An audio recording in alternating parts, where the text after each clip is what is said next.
ان کے خداؤں کو برا نہ کہو. وہی قرآن کہتا ہے کل میرا حبیب کہیے کہہ دیجئے کل یا ایھا الکافرون لا اعبد ما تعبدون. نہیں توجہ فرمائے جس کی تم عبادت کرتے ہو میں اس کی عبادت کبھی نہیں کروں گا. یعنی اس کا معنی کہ جو تم قبول کر رہے ہو تمہارے نزدیک ہے میں اسے قبول نہیں کروں گا. ہاں لیکن آخر پہ لکم دینکم ولی دین. اگر تم ضد اور حق درمی پہ آ گئے ہو اور حق کو ماننے کی تم میں صلاحیت ہی نہیں رہی. بھائی جس بندے کو نصف النہار پر سورج نظر نہ آئے, نصف النہار کا معنی تو سمجھتے ہیں, جس بندے کو دن کے 12 بجے سورج نظر نہ آئے اسے بتانا پڑے یہ سورج ہے اور طلوع ہوا ہے, اسے بتانے والا بھی بیوقوف ہے. اسے بتانے والا بھی بیوقوف ہے جسے وہ خود نظر نہیں آ رہا. میرے اور آپ کے بتانے سے کیا نظر آئے گا؟ تو آل محمد نصف النہار پر چمکنے والے فضائل کے وہ آفتاب ہیں کہ جن کی شخصیت اور کمالات میں دنیا کو کوئی عیب ہے تو ہمیں دکھائے. تو جنہیں اتنے کمالات والے نظر نہ آئے ہمیں بتانے کی ضرورت کیا ہے؟ ہم تو اپنا عقیدہ, اپنا نقطہ نظر, اپنے افکار, اپنے نظریات ہمیشہ ایسا ہی کرنا چاہیے, ایسا ہی کرنا چاہیے. اور انہی حالات کے تناظر میں یہی الحمدللہ پاکستان میں یہ بات بھی کہوں گا, ریاست کشمیر تو بالخصوص, اب میں یہ بات کو خوش آمد میں نہیں کہہ رہا, ریاست کشمیر بالخصوص شیعہ سنی وحدت کی واقعی ایک مثال ہے. میں پاکستان جاتا ہوں, جا کر بتاتا ہوں اور اس حوالے سے الحمدللہ یہاں آپ جانتے ہیں حضرت سیدہ سلام اللہ علیہا والا جب پاکستان میں ایک گستاخ نے گستاخی کی تو یہاں کی اسمبلی نے سب سے پہلے وہ قرارداد پاس کی اور وہ اہل سنت تھے سید علی رضا شاہ صاحب, مجھے جیسا بتایا گیا. تو اب یہ دیکھیں یہ خود محبین اہل بیت ہونے کی دلیل ہے, ایسا ہی ہے نا. تو میں تو اکثر منبر پہ بھی کہہ چکا ہوں, میرے جملے آپ کو یاد ہوں گے, میں نے کہا تھا شیعہ شیعہ رہے, اہل سنت رہے, اور آج پھر اس جملے کی ضرورت ہے. شیعہ شیعہ رہے, سنی سنی رہے, لیکن دونوں حسینی بنے. نہیں توجہ فرمائیں. شیعہ سنی کی بنیاد پر آپ اپنی نمازیں, روزے, حج, زکات کر لو, لیکن اگر ظلم کا مقابلہ کرنا ہے تو شیعہ سنی بن کے نہیں ہوگا, حسینی بن کے ہوگا. میری بات میں توجہ نہیں ہے. لو میں ایک جملہ کہہ رہا ہوں, الحمدللہ رات میں نے اس سکلہ ٹاؤن پنڈی میں بھی کہا اور یہاں پر زیادہ وہ جملہ کہنا چاہتا ہوں. میں کہنا چاہتا ہوں آج ہم سب کو, ہم ریاست سے لے کر پاکستان تک سب کو حسینی بننا واجب ہو گیا. کیوں واجب ہو گیا؟ کیوں واجب ہو گیا؟ چونکہ سارے یزیدی ملتے جا رہے ہیں. نہیں, اسے کسی فرقے کے خلاف نہیں کہہ رہا, عالمی سطح پر بھی دیکھو سارے یزیدی مل رہے ہیں یا نہیں؟ مل رہے ہیں نا. اور میں نام لیتا ہوں, اسرائیل اور انڈیا, اس کا جو گٹھ جوڑ اور محبت ہے کس سے چھپی ہوئی ہے؟ کسی سے چھپی ہوئی ہے. تو میں آج کے عمر سعد اور ابن زیاد انہیں کہتا ہوں. آپ کہیں گے یزید کون ہے؟ جو ان دونوں کا سرپرست ہے. ایسا ہی ہے نا. تو آج کے دور میں یزید, ابن زیاد, عمر سعد یہ مل گئے. اب جتنے ان سے مل رہے ہیں نا وہ ان کا لشکر ہے. توجہ ہے. جنہیں یہ دونوں پیارے ہیں وہ ان کا لشکر ہے. تو انہوں نے اپنی صفیں جدا کر لی ہیں. اب اگر آپ نے ظلم کا مقابلہ کرنا ہے, ایک ظلم ہو رہا ہے فلسطین میں, ایک ظلم ہو رہا ہے کشمیر میں.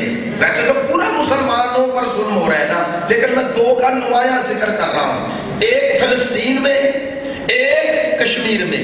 ایک کرنے والا وہ ایک ہے اور دوسری طرف کرنے والا دوسرا ہے، ایسا ہی ہے نا؟ تو سنو، اگر اس ظلم کے سامنے تم نے ڈٹنا ہے تو یزید کو زندہ باد کہہ کے نہ کشمیر آزاد ہوگا نہ فلسطین آزاد ہوگا۔ اگر انہیں آزاد کرنا ہے تو یزید پہ لعنت کر کے حسینی بننا پڑے گا۔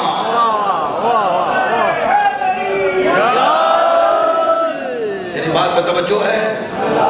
میری بات میں متوجہ ہے؟ میں ایسے تھوڑے کہہ رہا ہوں۔ انسان دیکھیں، ماشاءاللہ آپ پڑھے لکھے دوست ہیں، اس لیے آپ سے بات کرنے میں وہ آسانی بھی ہوتی ہے۔ دیکھیں، انسان جسے مانتا ہے نا اس جیسا بننا چاہتا ہے۔ میں نے بات کہہ دی ہے، انسان جسے مانتا ہے اس جیسا بننا چاہتا ہے، ایسا ہی ہے نا؟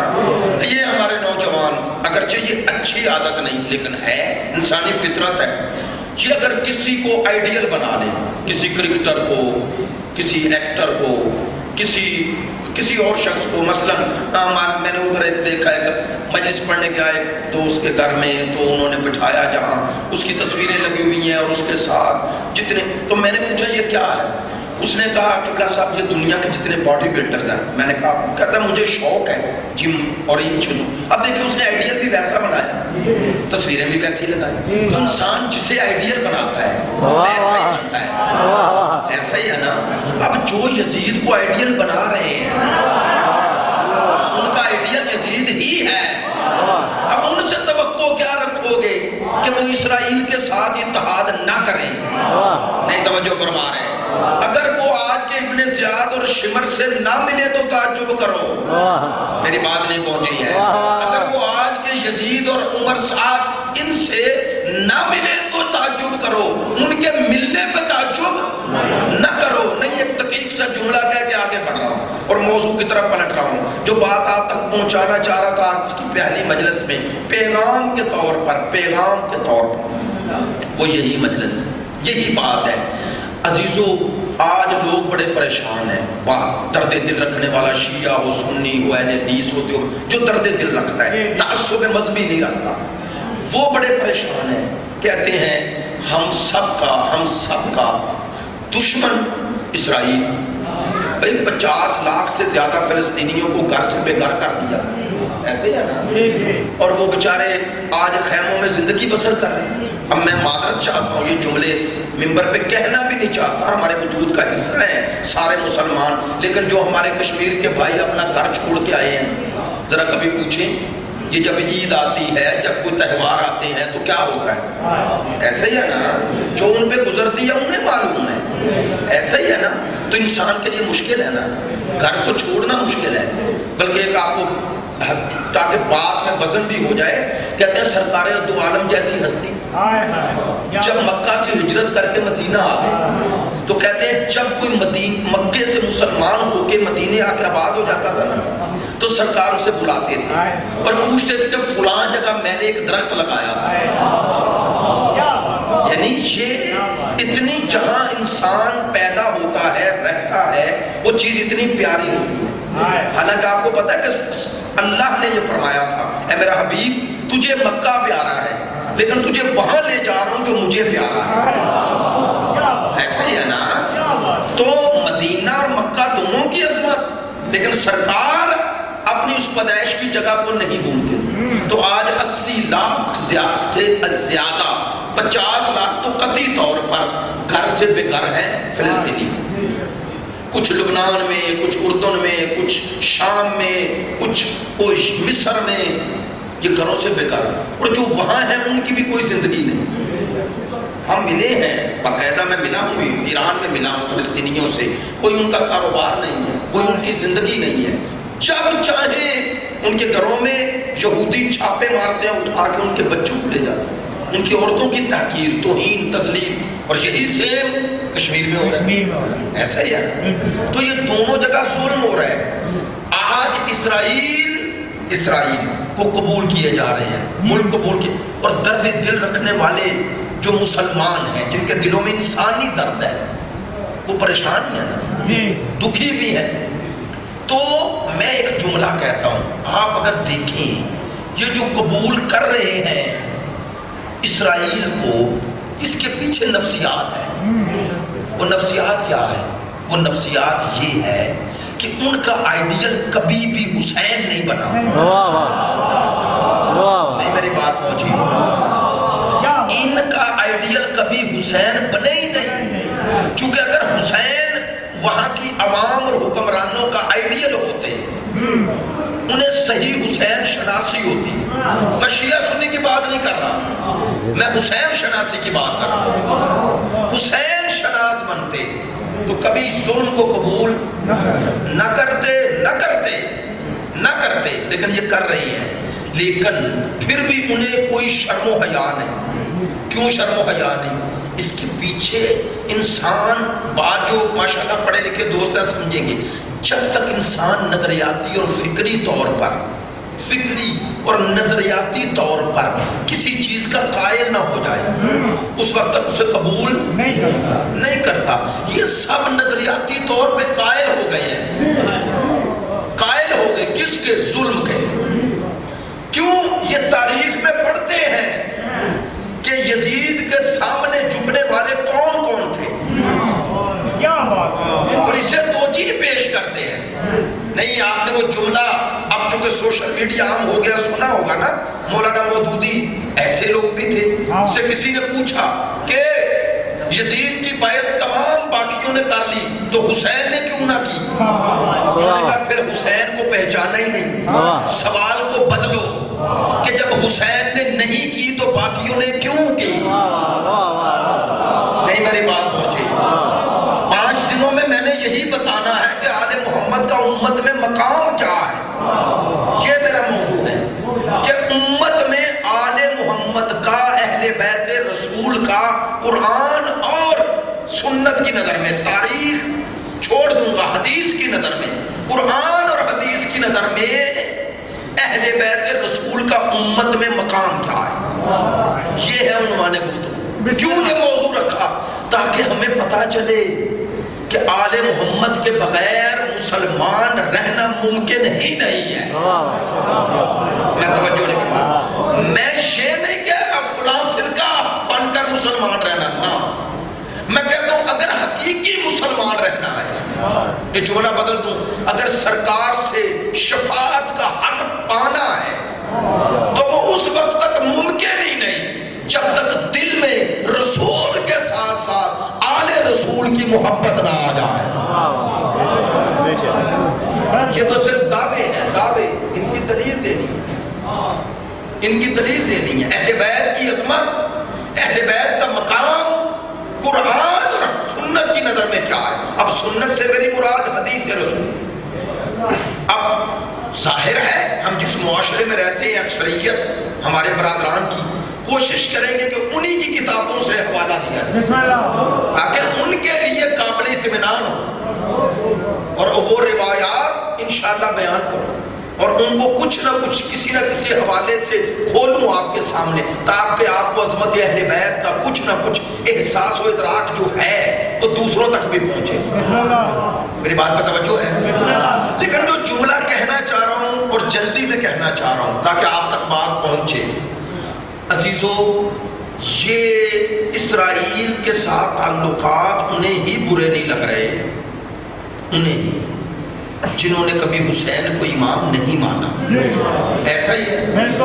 وہ یزید کو اس ملکوں میں رحمت اللہ آسانی سے کہا جاتا ہے. نہیں توجہ فرمائیں. میں جو باتیں پہلی مجلس میں کر رہا ہوں ان باتوں کو توجہ فرمائیں. اس دفعہ جو مجالس میں عرض کروں گا اس کا مقصد آپ سے داد سے زیادہ ضروری آپ تک پیغام پہنچانا ہے. یاد رکھیں یہ جن ملکوں میں یہ سب کچھ ہوا اور ایک پتہ نہیں ہلا، ایسے ہی ہوا نا، اس ملک میں کوئی احتجاج نہ ہو سکا عام لوگوں کی طرف سے. البتہ بحرین میں احتجاج ہوا عوام کی طرف سے، لیکن اس عوام کو تو اکثریت مسلمانوں کو کیا کیا کافر ہے. وہ شیعہ ملک ہے، وہاں حکومت سنی کی ہے، سنی مراد وہابی ان کی ہے، آل خلیفہ کی، لیکن 80% آبادی بحرین کی شیعہ ہے اور انہوں نے اپنے جمعے کے خطبوں میں اس کی مخالفت کی. وہ ایک الگ بات ہے. لیکن کہنا کیا چاہتا ہوں، یہ حکمران جو مان مانتے جا رہے ہیں، اور جو ان حکمرانوں کے مذہب کو مانتے ہیں وہ بھی چپ ہیں. ایسا ہی ہے نا؟ آپ کو پوری دنیا میں آواز اٹھتی ہوئی تو نظر نہیں آ رہی. آج بھی دیکھ لیں. کیوں؟ میں جب قم پڑھتا تھا گیان عشرہ محرم پڑھنے شارجہ، تو یکم محرم سے ایک دن پہلے ہم پہنچے، ایئرپورٹ سے اترے تو دوست لے کے جائے. میں نے وہاں بینر دیکھے، بینرز پہ لکھا ہوا تھا کہ نئے سال کی مبارک، ہجری قمری سال کی مبارک، اور پھر لکھا ہوا تھا کہ فلاں ڈیٹ کو اونٹوں کا وہاں جو میلہ لگتا ہے وہ اس میں، تو وہ بلا کون سا دن تھا؟ روزے عاشور. سنیں یہ میں کئی سال پہلے کی بات کر رہا ہوں، چونکہ آپ مجھے آئے ہوئے بھی 10-12 سال تو ان سے ہو گئے، تو اس سے 2 سال پہلے 14 سال پہلے کی بات. تو 14 سال پہلے طالب علمی کے دور میں گیا وہاں ایران سے ہی شارجہ عشرہ پڑھنے، تو وہاں میں نے دیکھا. اب جب یہ سب کچھ ہو رہا تھا نا، مجھے وہ واقعات یاد آئے اور پتہ چلا کہ جو عاشور کے دن میلہ کرے گا وہ پھر وقت کے یزید کے سامنے ایسے ہی جھکے گا. میری بات نہیں پہنچ رہی ہے. کاش آج یہ میں نے عرض کیا پہلے، سوچنے والی باتیں زیادہ ہوں گی اس دفعہ آپ کے لیے. فضائل میں بھی پیغام ہوگا، بسم اللہ پیغام ہوگا. چونکہ میں کوئی اہمیت نہیں بتا رہا، مصروفیت اتنی بڑھتی جا رہی ہے، اب معلوم نہیں آئندہ سال دوست یکم سے 10 سفر آسٹریلیا کہہ رہے ہیں، کچھ دوست دوسری جگہ کہہ رہے ہیں، تو پتہ نہیں ہوتا بندے کے مصروفیات کیسی ہو جائیں. لیکن توجہ فرمائیں، میری بات میں توجہ رہیں جو کہنا چاہ رہا ہوں. میں کہنا یہ چاہ رہا ہوں جو 10 محرم کو میلہ کر رہا ہے اس کو تو اب عاشور کا پتہ ہی نہیں نا. تو جن میں عاشور ایک خوشی کا دن ہے یا پتہ ہی نہیں انہیں، ان کے لیے تو امام حسین کی قربانی کو معنی نہیں رکھتے. تجزیہ کر رہا ہوں، انالائز کر رہا ہوں. اب جن کی نظر میں امام حسین کی قربانی کوئی معنی ہی نہیں رکھتی، ان کے لیے امام حسین کیا ہے؟ کچھ بھی نہیں. اس لیے وہ تو کبھی امام حسین کی قربانی کو آئیڈیل بنائیں گے ہی نہیں، اور وہ معاشرہ بھی حسین سے غافل ہے. جب غافل ہے تو اس کے سامنے آئیڈیل ہی کوئی نہیں کہ جب ذلت کی زندگی میں جینا پڑے تو عزت کی موت مرنا کیسے ہے. بات نہیں توجہ ہوگی. انہیں تو پتہ ہی نہیں، چونکہ یہ درس کہ اگر عزت کے ساتھ جی نہ سکو تو عزت کے ساتھ مرو کیسے، ایک. اور دوسرا یہ درس کہ دشمن جتنا بھی طاقتور ہو اس کی طاقت سے مرعوب نہ ہونا، یہ درس دیتا ہی حسین ہے. آپ نے توجہ نہیں فرمائی. جس معاشرے میں ذکر حسین نہیں ہوتا اس معاشرے میں حسین آئیڈیل کیسے بنے، اور جہاں امام حسین آئیڈیل ہی نہ بنے وہاں حسینیت کیسے ہوگی. اور دنیا میں 2 ہی فکریں ہیں، 2 ہی افکار ہیں، 2 ہی اسکول آف تھاٹ ہیں، یا حسینیت یا یزیدیہ. میری بات نہیں پہنچ رہی ہے. یا حسینیت یا چلے آپ میری ان باتوں کو سیاسی نہ سمجھ لینا، چلے میں آپ کے سامنے تاریخ کا واقعہ بیان کر کے محل شاہد لے لیتا ہوں، دلیل لے لیتا ہوں. عزیزو، آج اسرائیل سے مخالفت نفرت کا ایک سبب مسلمانوں پہ ظلم، لیکن دوسرا سبب اس سے بھی بڑا ہے کہ اس نے مسجد اقصیٰ پر قبضہ کیا ہوا ہے. مسجد اقصیٰ کی توہین ہوتی ہے نا، تو مسجد اقصیٰ کا ذکر قرآن میں ایسے ہے نا، ہمارے لیے بڑی مقدس. اور سرکار دو عالم کو جب تک اللہ کا حکم نہیں آیا تھا آپ نماز اسی طرح منہ کر کے پڑھتے ہیں، ایسا ہی ہے نا. تو حالانکہ سجدہ تو اللہ کو ہے لیکن منہ اسی طرف تھا نا. تو یہ چھوٹا مقام ہے کہ 2 ہجری تک سرکار جیسی ہستی، جس طرف علی جیسی ہستی، حضرت خدیجہ الکبریٰ جیسی ہستی، حضرت ابو ذر و سلمان، مقداد، صحابہ کرام، ازواج جدھر منہ کر کے نماز پڑھے، کچھ وہ مسجد کی معمولی عظمت ہے. اس مسجد پہ قبضہ اور اس کی توہین ہوتی ہے، بوٹوں سمیت جاتے ہیں، ایسے ہی ہے. تو اس کے باوجود بھی قبول کیے جا رہے ہیں، نہ ان مسلمانوں کا خیال نہ مسجد کے تقدس کا خیال. لو بھئی اب جملہ کہہ رہا ہوں، مجھے نہیں پتا کتنے دوستوں کی تاریخ پہ نظر ہے. یہ سب کچھ دیکھ کر قبول کرنے والے وہی ہیں جن کے عقیدے میں یزید رحمت اللہ ہے. سنیں بھئی مسجد اقصی جتنی بلند صحیح، ہمارے عقیدے میں مسجد نبوی اس سے بلند ہے یا نہیں؟ کعبہ اس سے، ہمارا حج مسجد اقصی میں نہیں ہوتا، کعبے میں ہوتا ہے. تو جنہیں مدینے میں مسجد نبوی میں یزید کے بندے ہوئے گھوڑے نظر نہ آئے، جنہیں کعبے کی توہین پر غیرت نہ آئی، انہیں مسجد اقصی پہ غیرت کیا ہے؟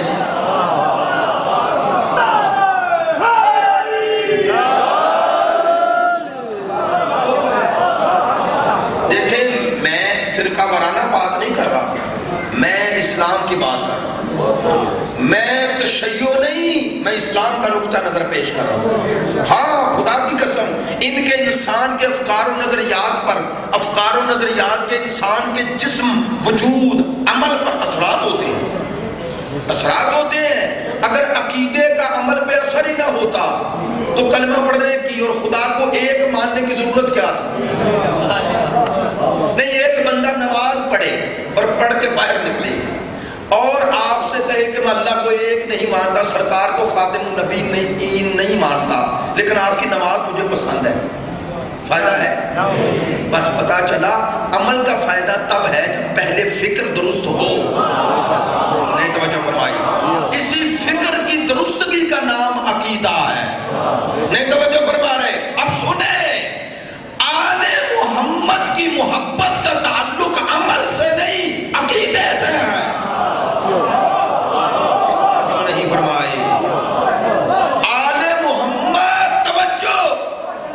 محمد کا احترام نہیں اللہ نے مانگا. بڑی عجیب بات ہے، پروردگار نے آل محمد کا احترام نہیں مانگا.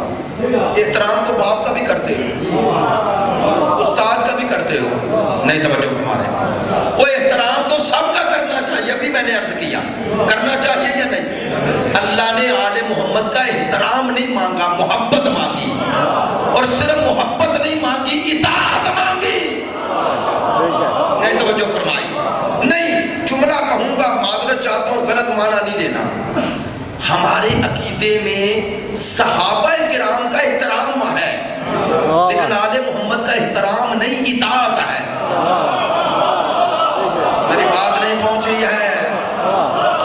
ہم صحابہ کرام ازواج مطہرات رضوان اللہ علیہم کا احترام کرتے ہیں، لیکن اطاعت نہیں کرتے. نہیں توجہ فرمائی؟ جملہ بدل دوں، ہم صحابہ اور ازواج کا احترام کر لیں گے، لیکن دین آل محمد سے لیں گے.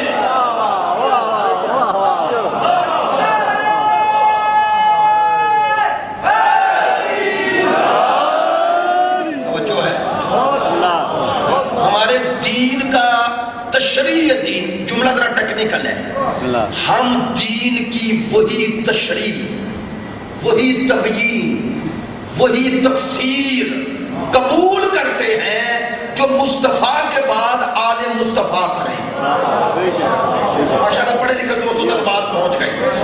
ہم دین کا منبع ہے نا قرآن اور سرکار کا فرمان، یہی ہے نا. ہم قرآن کی ہر آیت کی وہی تفسیر مانتے ہیں جو آل محمد کریں. میری بات نہیں پہنچی ہے؟ ہم قرآن کی ہر آیت کی اسی تفسیر کو قبول کریں گے جو یا آل محمد کرے یا دوسرا کرے اور آل محمد اس کی تائید کرے. نہیں توجہ فرمائی؟ ہم پوری امت اور آل محمد میں، توجہ رہے، ہم امت اور آل محمد میں اتنا فرق سمجھتے ہیں، اتنا ہی فرق سمجھتے ہیں جتنا مصطفیٰ اور امت میں فرق ہے. میری بات نہیں پہنچی ہے؟ توجہ ہے؟ میں جملہ دوبارہ دہراتا ہوں. جو حیثیت سرکار کی امت میں تھی، سرکار کے بعد وہی حیثیت امت میں آل مصطفیٰ کی ہے. چلے الحمدللہ متوجہ ہیں؟ تو جملہ میرا ضائع نہیں ہوگا. ہم آل محمد کو سرکار کے معنوی وجود کا تسلسل مانتے ہیں. سلامت رہیں جنہیں میرے بات کی سمجھ آئی ہے. نہیں جملہ بدل دیتا ہوں تاکہ سب میرے ساتھ ہو جائیں. ہم سرکار کی معنویت، روحانیت، سرکار کے فیض کا سب سے کامل اور اکمل ذریعہ آل محمد کو مانتے ہیں. ہم کہتے ہیں باقی صحابہ کرام رضوان اللہ علیہم نے بھی سرکار سے فیض حاصل کیا، لیکن سب نے اتنا کیا جتنا ان کا صرف تھا. لیکن آل محمد نے یہ فیض ویسے حاصل کیا جیسے مصطفیٰ نے اللہ سے لیا.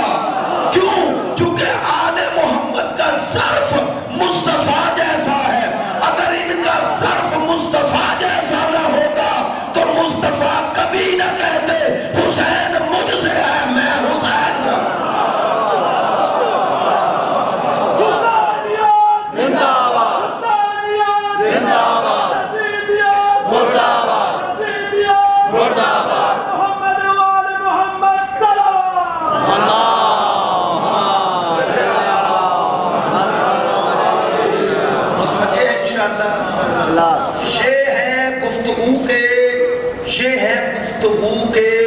وہ پیرامیٹر جن کے دوران گفتگو ہوگی درمیان. شیخ آپ تک 5 مجالس میں جتنا ممکن ہو سکا، جتنا ممکن ہو سکا آپ تک پہنچاؤں گا.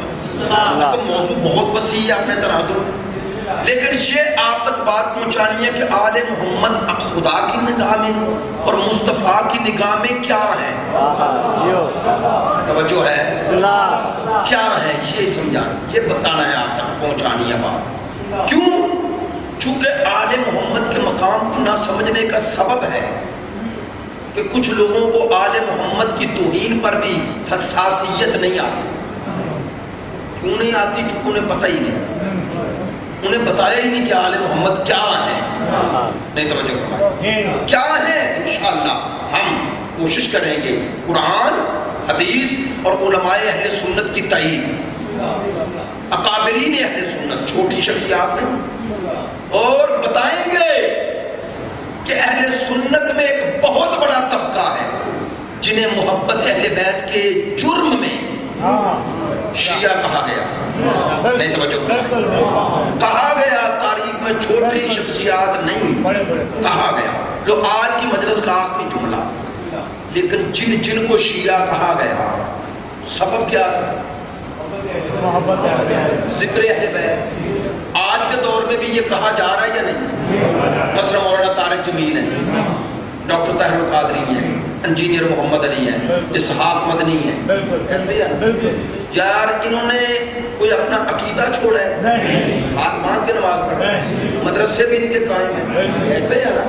اور ترتیب خلافت بھی وہی مان رہے ہیں جو دوسرے مان رہے ہیں، تو صرف ذکر اہل بیت ہی کرتے ہیں اور سب ان کے خلاف ہو گئے.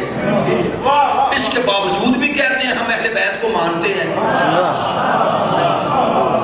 میں نے بات کہہ دی ہے، سوچئے گا کیا کہا ہے، جا کے سوچئے گا. بھائی وہ مان بھی سب کچھ وہی رہے ہیں جو آپ، صرف ایک کام کر رہے ہیں جو آپ نہیں کرتے.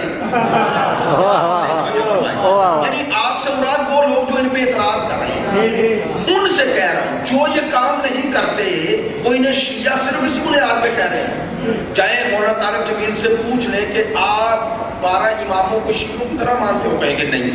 ایسے ہی ہے. ان سے پوچھیں آپ ہاتھ کھول کے نماز، کہتے ہیں نہیں. ان سے پوچھیں جعفری ہے، وہ کہیں گے نہیں میں حنفی ہوں. ایسے ہی ہے. تو سب کچھ ان کا مدرسہ بھی ہے، پھر بھی کہتے ہیں شیعہ. کیوں؟ چونکہ ذکر اہل بیت کرنا ہے. ایسے ہی ہے نا. اب میں ایک جملہ جلدی میں کہوں، ہاتھ جوڑ دیں. یہ جن کو شیعہ کہا جا رہا ہے، شیعہ کہا جا رہا ہے، ان کو پہلے تو کبھی نہیں کسی نے کہا. کب کہا؟ جب ذکر اہل بیت کی. تو کہنے والوں کو اتنا تو سوچ لینا چاہیے، کہتا دشمن بھی عقل مند ہونا چاہیے. جب تک انہوں نے ذکر اہل بیت نہیں کیا، آپ انہیں اپنے مذہب کے مانتے رہے. جیسے ذکر اہل بیت لگا انہیں شیعہ کہنے لگے. تو گویا آپ بتا رہے ہیں کہ آپ کے مذہب میں ذکر اہل بیت نہیں ہوتا.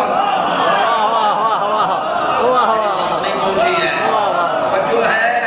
چلے آج یہ جملہ سوچئے گا, کم از کم یہ پوچھنے کا ہم ہاتھ جوڑ کے حق رکھتے ہیں. ایک اور جملہ کہتا ہوں, جو ذکر اہل بیت کرے اسے شیعہ ہی کیوں کہتے ہو؟ جو نہیں ہے اسے کچھ اور بھی تو کہو. بس پتا چلا کہ اہل بیت سے شیعہ اور شیعہ سے اہل بیت جدا ہوتا ہی نہیں. ورنہ نہ کہا جاتا, کیوں نہ شیعہ کہا جاتا. اہل بیت کی محبت اور اہل بیت کی ولایت, یعنی ولایت کا معنی محبت, کہ جرم نہیں, یہ جرم کا معنی صرف سمجھانے کے لیے کہہ رہا ہے. ورنہ اگر یہ سمجھیں جن جن کو آج کہا جا رہا ہے, میں انہیں بھی پیغام دے رہا ہوں, یہ تمہارے لیے فخر ہے. نہیں, میں جلدی میں جملہ کہہ دوں گا, یہ تمہارے لیے فخر ہے, اور اللہ نے اس کے ذریعے تمہیں کئی چیزوں سے بچا لیا. شاید قبر میں تمہارا سوال و جواب کم ہو جائے اسی وجہ سے کہ تمہیں اہل محمد کی محبت میں یہ نام مل رہا ہے, اور یہ نام کوئی جرم نہیں, اعزاز ہے. چونکہ یہ نام قرآن میں اللہ نے ابراہیم کو دیا ہے اور مصطفیٰ نے علی کے ماننے والوں کو دیا ہے. شاید آپ کے سامنے پیش عرض کروں گا, یہی میں نے 3 سال پہلے 4 سال پہلے شیعہ اور شیعت پر خمسہ پڑھا تھا, اس میں وہ حدیث بیان کی تھی آپ کی خدمت میں, جا کے دیکھ لیں. وہ جا کے تمام احادیث تفسیر میں موجود ہے, دیکھ لیں کہ سرکار نے اس دنیا میں جنت کی بشارت کن کو دی ہے. تو ڈرے نہیں, خوف زدہ نہیں ہوں, ان سے کہہ رہا ہوں خوف زدہ نہ ہوں. آل محمد کی محبت یہ اعزاز ہے. سنیں, یہ عیب نہیں, یہ کمال ہے. یہ وہ ستارہ جرت ہے جسے اگر سینے پہ لے کے چلے گئے نا تو فرشتے سلام کریں گے. ایسا ہی ہے نا بھائی. یہ بات, یہ نشان حیدر میں وہ پڑھنے گیا اس طرف چکوال, تو وہاں وہ سوار محمد حسین شہید ان کے گاؤں کے ساتھ, تو وہاں جاتے ہوئے جو مجھے دوست لے کے جا رہے, قبلہ یہ ان کا گاؤں ہے, یہ ان کا گاؤں ہے, ادھر سے گزرے, یہ ان کی قبر ہے, یہ ان کا گاؤں ہے, یہ فلاں ہے, یہ فلاں. ان کے بھائی میرے دوست ہیں, وہ جو لڑکا لے کے جا رہا ہے, تو یہ سب کچھ کیوں کہہ رہا ہے؟ اس لیے نشان حیدر ایسے ہی ہے نا. تو اگر یہ نشان حیدر ملنا اعزاز ہے نا, اور آج تک اس کی نسلوں میں بھی باقی ہے, ایسا ہی ہے نا. خدا کی قسم, جب حیدر کے نام پر جو نشان ملے اس کی اتنی عزت ہے, تو جس کے دل میں حیدر کی محبت آ رہا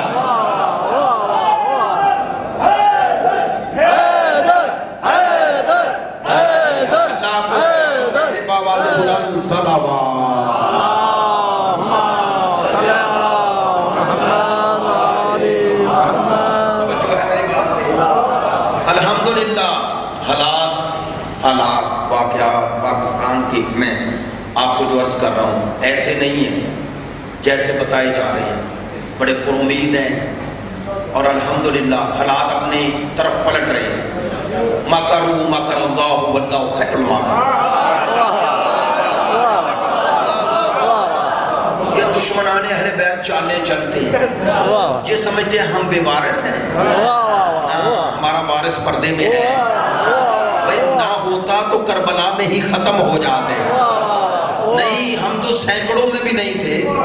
نہیں, توجہ فرما رہے, سینکڑوں میں بھی نہیں تھے, انگلیوں میں گنے جا سکتے بھی نہیں تھے. اتنے کم تھے نا, سینکڑوں سے لاکھوں, لاکھوں سے کروڑوں. اور آج تو تمہارا دنیا میں علم بلند ہے. آج تو دنیا تم سے ڈر رہی ہے.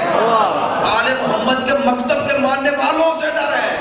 آج یونائیٹڈ نیشن میں کھڑے ہو کر آج کا یزید اور عمر سعد اور ابن زیاد کس کا نام لیتے ہیں؟ تمہاری قیادتوں کا, تمہارا نام لیتے ہیں. آج ظلم کے ایوانوں میں لرزہ ہے تمہارے نام سے. یہ لرزہ تمہارے نام سے نہیں ہے, یہ پردہ غیبت میں بیٹھے ہوئے توبے کی ہے بتائیں، یہ اس کا اثر ہے، یہ اس کا اثر ہے۔ یہ بی بی نے تھوڑا ہی ایسے کہا تھا، رسم بستہ، سر پہ چادر نہیں ہے، سامنے بھائی بیٹے بھتیجے سب کے لاشیں پڑے ہیں اور سر پڑے ہیں۔ بھئی ذرا منظر کشی کرو، قاتل اور قاتلوں نے مجمع بلایا ہوا ہے، ایسے اپنا ملک، اپنا شہر، اپنا کیپٹل، اور اس میں قاتل اور قاتل تخت پر، اور سامنے مقتولین کے ساتھ، اور مقتولین کی بہنیں، ازواج اور رشتہ دار رسن بستہ۔ کیفیت سمجھ میں آگئی؟ اور ادھر دشمن پورے جاہ و جلال کے ساتھ، اور ادھر بی بی دربار میں آئی۔ یہ واقعات تاریخ کا حصہ ہے، انہیں اب پڑھا کرو تاکہ دنیا کو پتا چلے کہ کربلا کی حقیقت ہے کیا، پتا چلے۔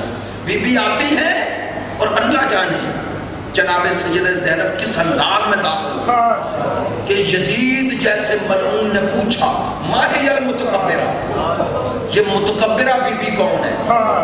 آپ نے توجہ نہیں فرمائی؟ جس کے بھائی بھانجے بھتیجے، جس کے بھائی کے اصحاب و انصار بے جرم و خطا قتل کر دیے جائیں، لاشوں پہ گھوڑے دوڑا دیے جائیں، وہ بی بی اس انداز میں آئے۔ بی بی نے کہا وہ ان کا غم الگ بات ہے، لیکن میں وارثہ کربلا ہوں، میں دشمن کے سامنے ایسے جاؤں گی کہ اسے قیامت تک کے لیے شرمندگی کا احساس ہوتا ہے، ایسا ہی ہے نا۔ پر بی بی نے قصر یزید میں، انشاءاللہ مجالس میں عرض کر دوں گا، بی بی نے قصر یزید میں کھڑے ہو کر وہیں پر یزید کو بے نقاب بھی کر دیا، اور قیامت تک کے لیے خاندان بنو امیہ کو تاریخ میں ایک سیاہ باب بنا دیا، قیامت تک کے لیے۔ اب چھڑاتے رہو جان نہیں چھوٹ سکتی۔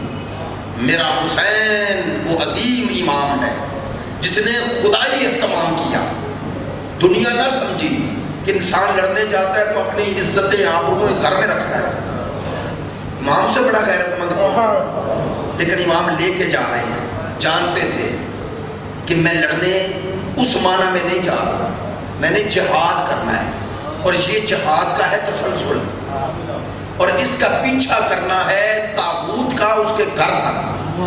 جانتے تھے کہ ایک باب میں نے رقم کرنا ہے، ایک چیپٹر میں نے لکھنا ہے، ایک میری بہن زینب نے لکھنا ہے۔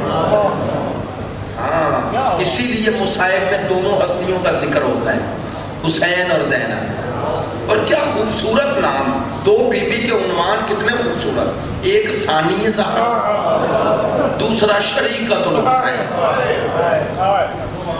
کتنے عظیم نام ہیں، ثانی زہرا اور ادھر شریکۃ الحسین۔ لیکن میں ایک جملہ کہا کرتا ہوں، ہاں بی بی شریکۃ الحسین تھی، کب سے کب تک؟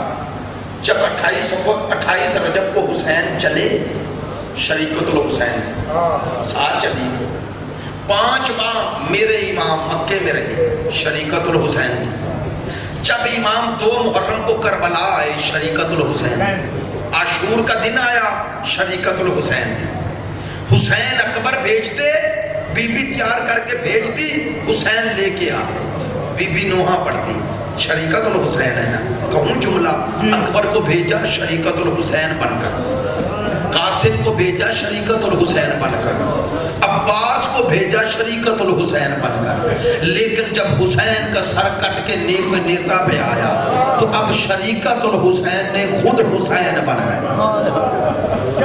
اجرکم من اللہ۔ یار کبھی کبھی معرفت کے جملے مصائب میں بھی دل چاہتا ہے کہے جائیں، اور معذرت چاہتا ہوں مصائب میں تکرار نہیں ہوتا، میں مصائب میں تکرار کا قائل نہیں، یعنی تکرار کو تکرار ہی نہیں سمجھتا، چونکہ اس کا تعلق درد سے ہے، واقعات کو بدلا تو نہیں جا سکتا، اس لیے آپ محسوس نہ کیا کریں۔ میں نے فضائل میں کوشش کرتا ہوں، لیکن مصائب میں میں تکرار کا قائل نہیں، یعنی میرے نزدیک یہ تکرار نہیں ہے، اس لیے میں اکثر یہ جملے کہتا ہوں، ادھر شام غریبہ آئی اور ادھر زینب حسین بن گئے، نہیں توجہ ہوگی، لیکن کیسے اور کہاں مقام کو لے گئے؟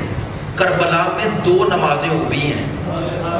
آپ کہیں گے یہ کیا کہہ رہے ہو؟ نہیں، ان 2 نمازوں کی انفرادیت بتا رہا ہوں. ایک نماز دن کی روشنی میں ہوئی جو بھائی نے پڑھی، ایک نماز رات کی تاریکی میں ہوئی جو بہن نے پڑھی. میری باتوں پہ توجہ نہیں ہے. جو نماز دن کی روشنی میں پڑھی وہ علی کے بیٹے نے پڑھی، اور جو نماز رات کی تاریکی میں ہوئی وہ بطول کی بیٹی نے پڑھی. لیکن مجھے نہیں سمجھ آتی دونوں نمازوں کو کہاں رکھوں، دونوں سجدوں کو کہاں رکھوں. آپ کہیں گے کیسے؟ ہاں، اس لیے مشکل پیش آئی. اکبر جیسا بیٹا، قاسم جیسا بھتیجا، عباس جیسا بھائی، حر حبیب جیسے اصحاب و انصار دے کر جو سر سجدے میں رکھ دے اسے حسین کہتے ہیں. ایسے ہی ہے نا؟ پھر دہراتا ہوں، جو اکبر، قاسم، اون محمد، عباس، حر حبیب، مسلم ابن اوسجا یہ سب دے کر سر سجدے میں رکھ دے اسے حسین کہتے ہیں. اور جو حسین بھی دے دے، جو حسین بھی دے دے، جو ماں زہرا کی چادر بھی لٹا دے، جو اس جلے ہوئے خیموں میں، بکھرے ہوئے لاشوں میں حسین کے بچوں کو سمیٹ کر سر سجدے میں رکھ دے اسے زینب کہتے ہیں. میرے شیعہ سنی بھائیوں سمجھو تو صحیح، زینب ہے کیا؟ ایسے ہی علامہ اقبال نے تھوڑا ہی کہا، حدیث عشق 2 بابا کربلا و دمشق، یہ کہ حسین رقم کر دو دیگر زینب. لیکن کیسے دیگر زینب؟ کیسے؟ زینب کا جہاد کتنا مشکل ہے. میرے ساتھ رہیے گا، 2 جملے کہوں. زینب کا جہاد، میری آقا زادی کا جہاد کتنا مشکل ہے. میں نے جملہ شاید جلدی میں کہا اور معذرت چاہتا ہوں شاید آپ میرے ساتھ نہ ہوئے. میں نے کہا جو اکبر، قاسم، اون محمد، عباس دے دے اور سر سجدے میں رکھے انہیں حسین کہتے ہیں. اور جو حسین جیسا بھائی بھی دے دے، جو اماں زہرا کی چادر بھی دے دے، جو جلے ہوئے خیموں میں، جملہ بدل دوں، جو بیمار بھتیجے کو اٹھا کے بھی لائے، جو بکھرے ہوئے لاشوں میں حسین کے بچوں کو سمیٹے بھی اور پہرا دیتے دیتے بھی نہ تھکے اور نماز شب ہو جائے اور تیمم کرے. ان بکھرے ہوئے لاشوں میں، اس بکھرے ہوئے صحرا میں میری آقا زادی تیمم کر رہی ہے. اب مجھ سے یہ نہ پوچھئے گا نہر علقمہ بہ رہی ہے اور بی بی تیمم کر رہی ہے، جہاں اصغر کو 2 گھونٹ نہ ملے وہاں بی بی کو وضو کے لیے کون اجازت دے گا؟ بس ادادارو نماز تہجد کے لیے میرے حسین نے کہا تھا زینب مجھے تہجد میں بھی بھولنا نہیں ہے. میری بی بی نے وہی تیمم کیا. میرے چوتھے امام فرماتے ہیں میں بھی تہجد کے لیے اٹھا. آپ جانتے ہیں پیغمبر ختمی مرتبت پہ نماز تہجد واجب تھی. خاندان آل محمد میں اس نماز کی بڑی اہمیت ہے. ایک دفعہ میرے امام کہتے ہیں میں بھی نماز کے لیے، میری پھوپھی بھی نماز کے لیے، کہتے ہیں میں نے اللہ اکبر کہنا چاہا، بی بی نے مجھ سے پہلے ہاتھ اٹھائے، پھوپھی نے، کہتے ہیں لیکن میرے کانوں میں اللہ اکبر کی صدا نہ آئی. امام کہتے ہیں میں متوجہ ہوا تو میری پھوپھی آسمان کو دیکھ رہی ہے اور جانتے ہیں کیا کہہ رہی ہے؟ کہہ رہی ہے میرے اللہ میں زینب ہوں، میرے اللہ میں زینب ہوں، میرے خدایا میں جانتی ہوں جب کوئی تیرا بندہ اور تیری کنیز آدھی رات کے بعد تیرے حضور آئے تو تو فرشتوں سے کہتا ہے آؤ دیکھو، تو آسمانوں کے دروازے کھول دیتا ہے اور کہتا ہے دیکھو میرا بندہ اور میری کنیز میرے لیے اپنا سکون چھوڑ کے میرے حضور آ گئے. سنیں گے